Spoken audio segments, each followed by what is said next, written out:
Yes.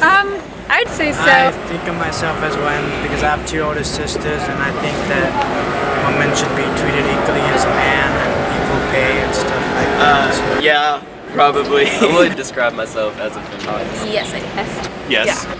Why? Isn't it a little barbaric not to consider every human being equal? Yes, That's what it is. That's what feminism is.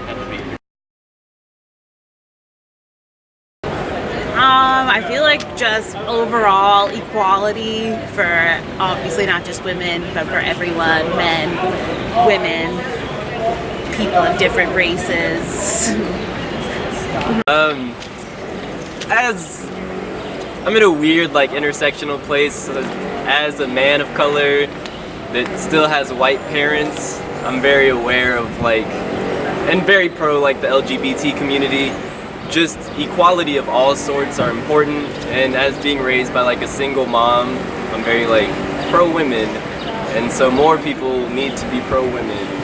Yeah, I feel like it's good that we embrace our natural beauty in us. It's important that we are comfortable in our own state, and we shouldn't have to value the opinions of others, you know, just so we can't live in a world where everyone shouldn't feel comfortable. But it's the same thing as when people say Black Lives Matter and then respond with All Lives Matter. Yeah. They're missing the point that, yes, all lives matter. We're trying to make sure you know that, and so we're trying to point out the people who are being ignored.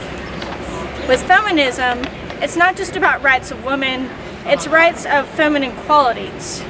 Like men, they're getting like the short end of the stick too, because they can't show their emotions, they can't cry. So it's the feminine traits that are being hated by society. That's why we need to keep the term feminist. Also, when white males are the ones kind of controlling the media and all the things that get out there, they can define things however they want, and that has definitely negatively impacted the word feminism, and it has feminine in the word, which seems to connotate that it's only about the women and not about gender in general.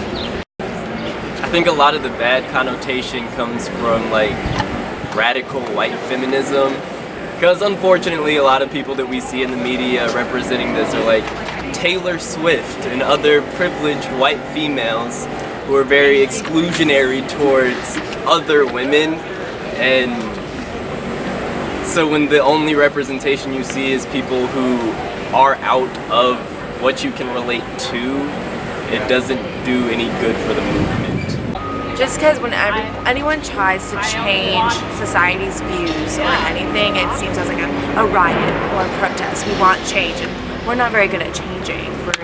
Americans aren't very adaptable to change. So when women try to not be oppressed or just want to be equal and change something, that's a negative.